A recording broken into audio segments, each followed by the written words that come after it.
خلافت تو رہی نہیں بھائی، اب تو دارالخلافہ بھی کوئی نہ رہا۔ آخری دارالخلافہ استنبول تھا نا، ختم ہوا 1924 میں۔ کاغذ کے پھاڑنے سے سمجھ نہیں سارا کچھ آیا۔ جی ہاں، آگے کیا؟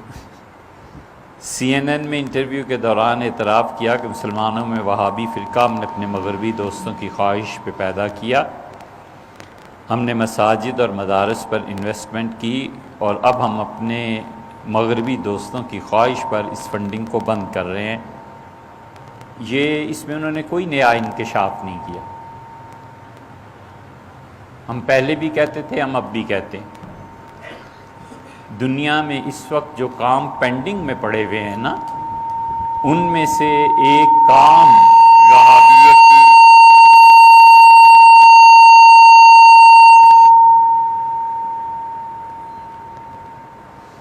دنیا میں جو کام پینڈنگ میں پڑے ہوئے ہیں نا مسلمانوں کے ذمے، ان میں سے ایک کام وہابیت کی تاریخ کو لکھنا بھی۔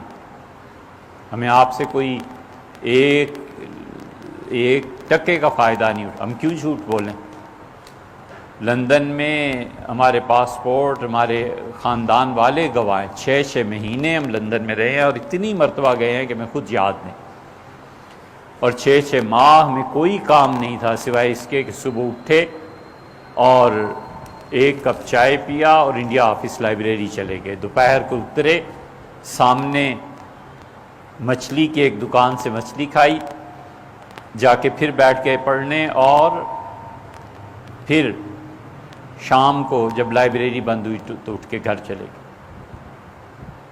ساری وہابیت کا ریکارڈ جو انگریزوں نے وہاں رکھا ہوا ہے، اور جو معاہدے ہوئے ہیں خلافت عثمانیہ کو توڑنے پہ، ان وہابیوں نے کچھ بھی جرم نہ کیا ہو، تو ان کا یہ تھوڑا بڑا جرم ہے کہ انہوں نے اردن کے جو شاہ ہیں، ان کے دادا پردادا نے، جو شام کے ہیں ان لوگوں نے، ان سب نے مل کر خلافت عثمانیہ کو توڑا، ان سب نے مل کر خلافت عثمانیہ کو بالکل بکھیر کے رکھ دیا۔ جو پیسے لیے، جو معاہدات ہوئے، برطانیہ نے تیل نکالنے پہ جو کچھ کہا، اور برطانیہ کے شاہی خاندان سے جو معاہدے ہوئے کہ کس طرح کریں گے، یہ سب وہاں پڑے ہوئے ہیں۔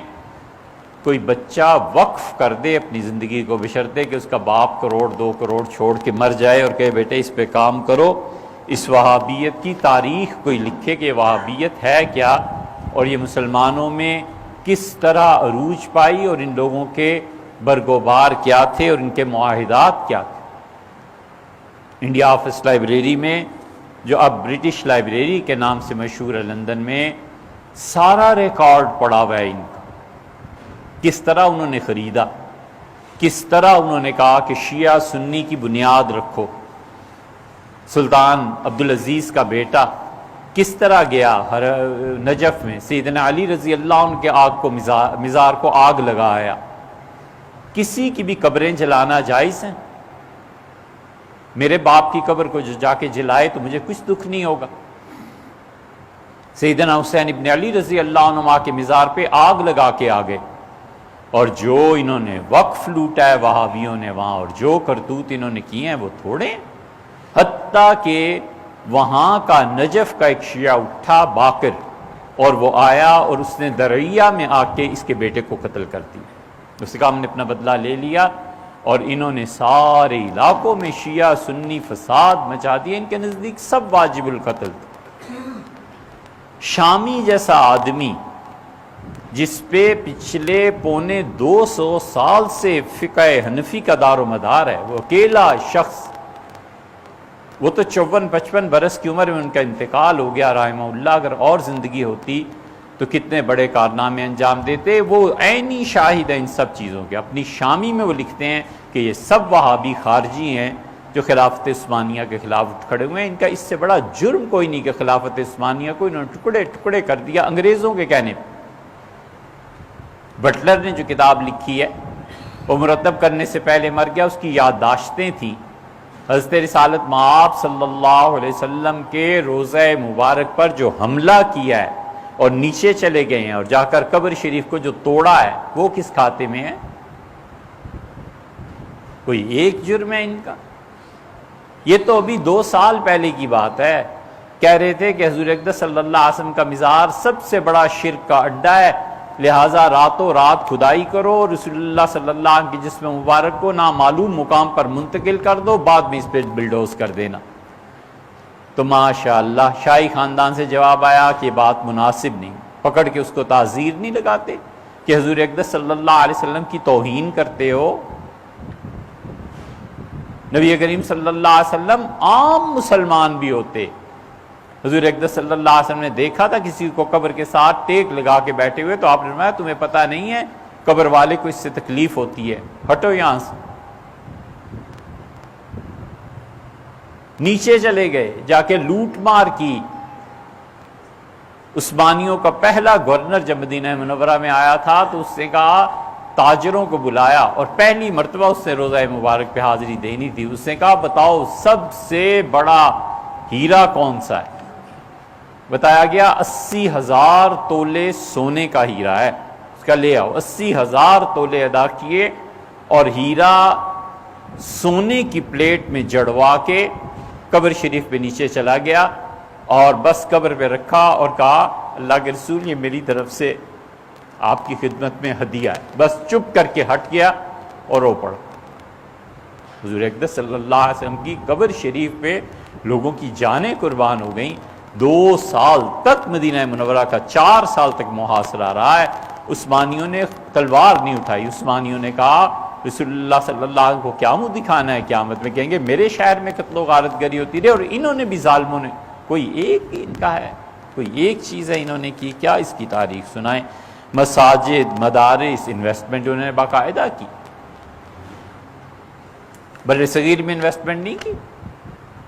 سلفی حضرات، اہل حدیث حضرات، ان کے بڑے بڑے علماء، دیوبندی مکتبہ فکر کے بڑے بڑے علماء، ان کو چندے نہیں دیے کہ جاؤ اور یہ کام کرو۔ افغانستان کی تحریک میں جتنے لوگ شامل ہوئے ہیں، سعودیہ کا پیسہ، عجیب جنگ ہوئی، عربوں کا پیسہ، پٹھانوں کا خون اور یہودیوں کا دماغ، یہ اسلام کے لیے جنگ لڑی گئی۔ دماغ یہودیوں کا، پیسہ عربوں کا، اور خون پھر پٹھانوں کا، کیا ساری امت مسلمہ کا، یہی کیا ہے نا، اور کیا کیا؟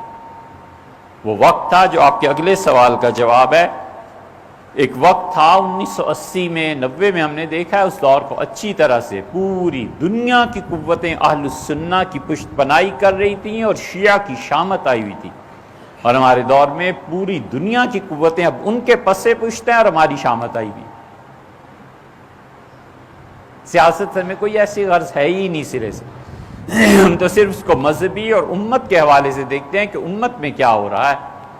یہ انویسٹمنٹ نہیں ہے کہ جس کو 2 ڈھنگ کے لفظ فارسی کے پڑھنے نہیں آتے اور عربی کے نہیں پڑھنے آتے، وہ شام کو پورا درس قرآن دیتا ہوتا ہے ٹی وی پہ، اور رمضان آ رہا ہے، فلم ایکٹریس آ گیا اور وہ دین سکھا رہی ہے۔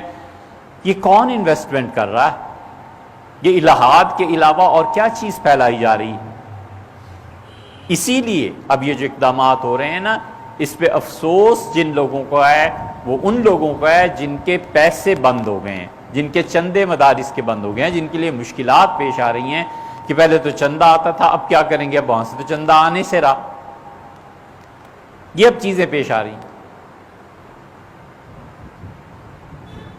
اونٹ سے کسی نے پوچھا تھا کہ سردیاں اوپر چڑھنا اچھا ہے کہ نیچے اترنا، پہاڑ پہ چڑھنا اچھا ہے کہ اترنا؟ اس نے کہا ہر دو لعنت۔ بھائی یہی حال ہے، وہ جو پہلے مغربی قوتیں کام کر رہی تھیں وہابیت کا پرچار، اور جو اب اس کے خلاف کہہ رہی ہیں، اور اس کے پیچھے جو قوتیں ہیں، دونوں ایک ہی جیسے ہیں یار۔ اللہ کے لیے کیا ہے صحیح چیز؟ کیا اخلاص؟ دوست سے خود دوست کو طلب کرنا ہے۔ اخلاص دوستوں سے اپنی مرادوں کو پورا کرنا نہیں ہے۔ سنسیریٹی کیا ہے؟ وہ جہاں تعلق ہوتا ہے، آدمی کہتا ہے آپ ہی میرے ہو جائیں، مجھے اپنا بنا لیں، یہ سنسیریٹی ہوتی ہے۔ یہ نہیں ہے کہ چونکہ عہدہ ہے لہٰذا اس کے عہدے سے فائدہ اٹھاؤ، پیسہ ہے تو اس کے پیسے سے فائدہ اٹھاؤ۔ وہ پہلے کب مخلص ہیں اور اب کب مخلص ہیں. انہوں نے پہلے بھی اپنی اسکیم چلائی ہیں, ایک نئی اب اسکیم چل پڑی ہے, 200-300 سال بعد پھر پتہ چلے گا کہ ہو یہ کیا ہو گیا. اسی لیے مدینہ منورہ میں جب تباہی ہوئی ہے, صحابہ کرام رضی اللہ عنہ کی قبروں کو توڑا ہے, حضور اقدس صلی اللہ علیہ وسلم کی یادگاریں مٹائیں, صحابہ کرام رضی اللہ عنہ سے زیادہ انہیں خدا کی توحید پتہ چل گئی تھی. نبی کریم صلی اللہ علیہ وسلم مدینہ منورہ سے نکلے حج کے لیے اور ایک جگہ ایک پودے کے نیچے بیٹھے تھے. عبداللہ ابن عمر رضی اللہ عنہ مدینہ منورہ سے پانی لے کے آتے تھے, اس پودے کو دیتے تھے کہ ہرا بھرا رہے, کہیں خشک نہ ہو جائے. کسی نے پوچھا حضرت یہ کیا کرتے ہیں؟ انہوں نے کہا تمہیں پتہ نہیں ہے, حضرت یہاں تشریف فرما ہوئے. محبتیں تو یہ ہیں. صحابہ کرام رضی اللہ عنہ سے زیادہ خدا کی توحید کا انہیں پتہ چل گیا ہے. صحابہ کرام رضی اللہ عنہ اس جگہ پہ پاؤں نہیں رکھتے تھے جہاں رسول اللہ صلی اللہ علیہ وسلم کا پاؤں آ جاتا. سب سے پہلے مسجد نبوی میں امیر المومنین سیدنا عثمان رضی اللہ عنہ نے ممبر کے اوپر حصے پہ چادر بچھا دی اور کہا یہاں کوئی نہ بیٹھے, رسول اللہ صلی اللہ علیہ وسلم یہاں بیٹھتے. یہ ادب اور احترام تھا ان کو نبی کریم صلی اللہ علیہ وسلم. عثمانیوں کے دور میں نیچے سے ایک ناگوار بو آنے لگی جہاں قبر شریف ہے. امیر المومنین کو لکھا گیا, خلیفۃ المسلمین کو ترکی میں. انہوں نے کہا امت میں اس وقت سب سے بڑا آدمی کون ہے؟ انٹیلیجنس نے کہا سب سے بڑے آدمی امت میں اس وقت فلاں بزرگ ہیں جو مدینہ منورہ میں ہی رہتے ہیں. خود گورنر حاضر ہوا اور کہا کہ بو ہے. حضور اقدس صلی اللہ علیہ وسلم کو یہ چیزیں بڑی ناگوار گزرتی تھیں, قبر شریف کے قریب سے آ رہی ہے, آپ جگہ جائیں. صاف انکار کر دیا. جب زیادہ اصرار ہوا تو انہوں نے کہا 40 دن اجازت دو. 40 دن روزے رکھے اور باقاعدہ ساری نمازیں اور سب کچھ اور استغفار کرتے رہے. اتنے پاک ہو کے نیچے گئے اور ایک جانور تھا, بلی یا چڑیا یا کوئی چیز کا ڈھانچہ اٹھا کر لائے اور انہوں نے کہا یہ ہے. وہاں پہ بلی پہنچ گئی تھی اور یہ چیز ہوئی. پھر وہ بولے نہیں. بہت پوچھا لوگوں نے, مرتے دم تک بولے نہیں. بس انہیں کچھ چیز پتہ چل گئی تھی وہاں, بولے نہیں کہ رسول اللہ صلی اللہ علیہ وسلم قبر شریف کا کیا مقام اور مرتبہ ہے. اور یہ جا کر لوٹ کے لے آئے, وہاں سے ہیرے اٹھا کر لے آئے. کیا کیا چیزیں ہیں جو نہیں کی. سب چیزوں کا تعلق پڑھنے سے. پہلے کون لوگ موجود تھے؟ اہل سنہ ہی موجود تھے. یہ جہاں اب مسجد نبوی کی توسیع میں رباط آئی ہے, یہاں حضرت مرزا مظہر جان جانا رحمۃ اللہ علیہ کی خانقاہ تھی. مدینہ منورہ کا چپا چپا مشائخ سے بھرا ہوا تھا. امت میں جتنے لوگ وہاں جاتے تھے نا, اپنی تربیت کے لیے جاتے تھے. وہ تربیت کے بنیادی ادارے جو ختم ہوئے ہیں تو اب ملکوں کے ملک, شہر نہیں ملکوں کے ملک خالی ہو گئے ہیں. کوئی آدمی نہیں ملتا جس کی مجلس میں جا کر انسان کوئی ادب اور احترام سیکھے. وہ ادارے ختم کر دیے, تباہ کر دیے, مشائخ کو سولی پہ چڑھا دیا. اب ٹھنڈے ہو گئے. اب اس کے بعد پوری امت بے ادبی کے مرض میں مبتلا ہو گئی. اب انہیں پوچھو جا کے کہ یہ کرتوت اور یہ کارنامے ہیں جو تم نے کیے ہیں.